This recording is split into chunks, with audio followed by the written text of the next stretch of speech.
The idea of playing Warped Tour, like just a surprise thing at one of the dates, sounded so fun.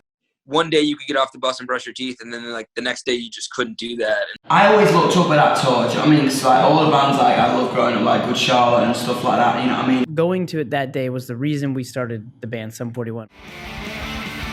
It kind of like when we looked back at that, I think it was around the Hunting Party, right? Yeah, I think so.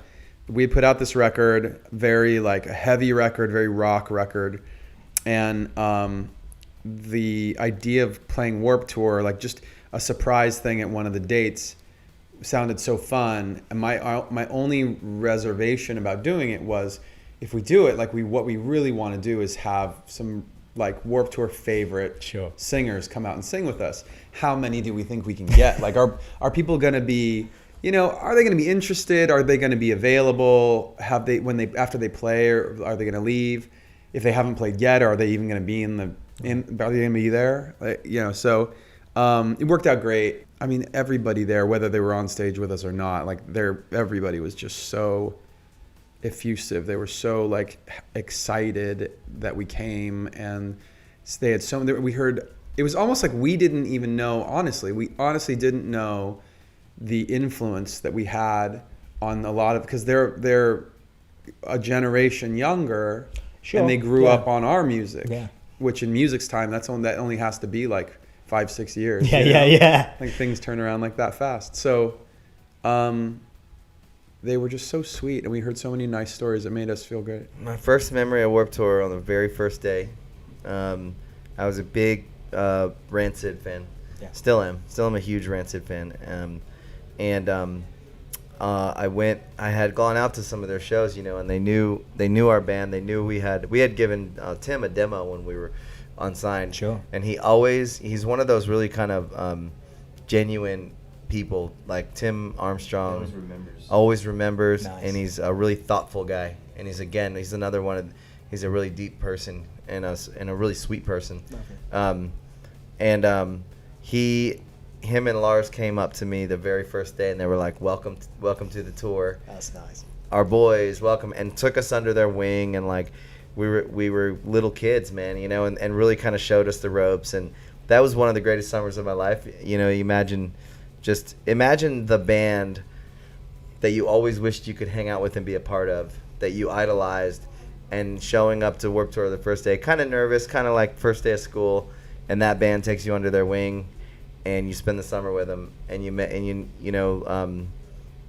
man, you never forget it. So in some ways it was like being like in a bubble, but there were moments where you felt it, like where our bus was parked in like public parking, and like one day you could get off the bus and brush your teeth, and then like the next day you just couldn't do that. And that was just like a strange thing, and like on days off we would go like do TRL or something, which was just weird, because we were kind of like, we would go there and we were like, oh my God, there's like actual famous people here. I think we first did it, I think it was 2005. Yeah, wow. Real early days, and it's a very different vibe when you're a new band, and you've got to put in the effort, and that's kind of what Warped Tour is. It's a back to basics, all hands on deck.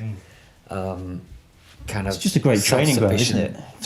You've got to work your asses off. It's hard. It's hard on the band. It's hard on the crew, but that's what it is. That's part of the experience. And then we actually went back as special guests 2 years ago, didn't we? And did like 2 weeks or 3 weeks. I don't know. It was 5 shows, wasn't it? And that was more than enough. Yeah, more than enough.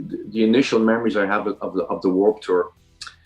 Kevin Lyman, by the way, he's such a great man. But I remember standing on stage on our early shows on the Warped Tour, and people would be gathered around, and they'd see us walk out on stage, and acoustic guitars, fiddles, accordions, mandolins, banjos. Not really a Warped Tour thing at the time, and we'd start playing, and people would like look at us, and they'd look around at each other, and then all of a sudden it just clicked, and people would go mental.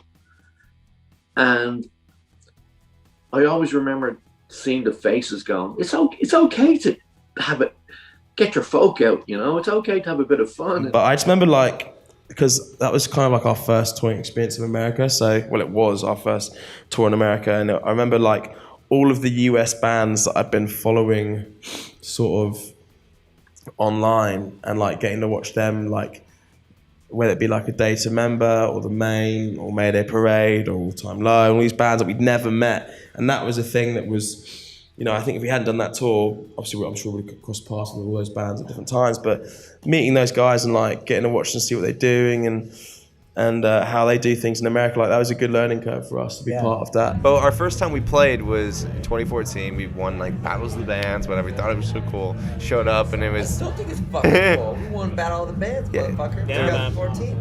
And we went and played the show, and I just remember walking by and I'm like, that's Kevin Lyman, and I was like, should we introduce ourselves? What do we do? Blah blah blah. And we didn't have the courage to do it. I've never been so intimidated by one man, but it's Kevin Lyman. He just walks around because you're just like, I just want to impress this guy. Yeah. Like, No, I get that. He's like, I just want to impress him and him to like me, and then.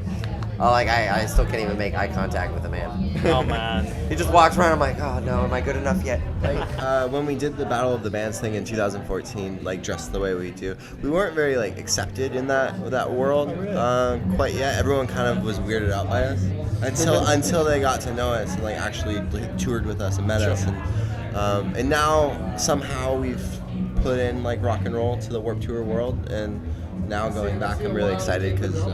We have a ton of friends, and just the festival in general is really cool. For me, it was 2004. It was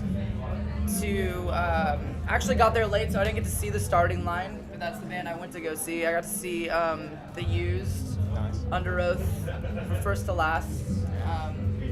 It's awesome. It was a great time. I lost my shoes in the pit, and I had to buy some slip-on Vans, and they had weed leaves on them, and I had to try to convince my mom that they weren't weed leaves, but they're palm trees.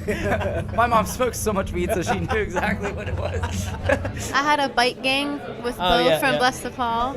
Yeah. And we every day either before or after our sets, depending on when the set times were, but we'd usually be like early enough in the day where at the end of the day we could be like, all right, where are we riding our bikes to? And we would just leave the Warped Tour grounds and go explore cities. I remember we were riding around Philly one day, and it's like very frowned upon to ride your bikes on the sidewalk, and we were just riding our bikes on the sidewalk, and everybody was like, "What are you doing?" And bye. And, Man, that's awesome. Though. Yeah, that's a nice way of adventures. keeping. Yeah, exactly. I guess when you're doing a massive cross country tour like that as well, it's good to kind of get out and see stuff. Oh yeah. Because you're in a parking lot every day. Yeah, and it's so funny. Like the Citizen guys, for example, I used to work out with them on Warped Tour, and it was just like it looked like prison setups where it's like you have people working outside their vans and buses, and people just like running around in this little spot. And I always looked up at that tour, do you know what I mean? Because like all the bands like I love growing up, like Good Charlotte and stuff like that, you know what I mean, and Blink, and all that scene was just created on that. And for me, to be honest, it was mental because growing up in Doncaster, America seemed so far away. It just seemed like another planet. You know what I mean? So to go on that tour was just insane, and to be like be invited on stage with Good Charlotte and Simple Plan because they came up to me like, we love the record, man. We love what you're doing. And we're just like 13-year-old me wearing eyeliner was just crying like. Amazing. Yeah, it's crazy. We did something like 8 shows last summer on as Blackville Brides. I was able to do 8 shows. I think it was around there on the 2018 run, which was the last cross country run. And so the last day of that for us was Denver, and I remember feeling it was a difficult feeling. For me, I've talked about it a lot. Warped Tour has meant so much to me. I mean, the impact that it's had on my life is immeasurable. Whether it's when I first started going as like a 12-year-old and experiencing this whole thing where.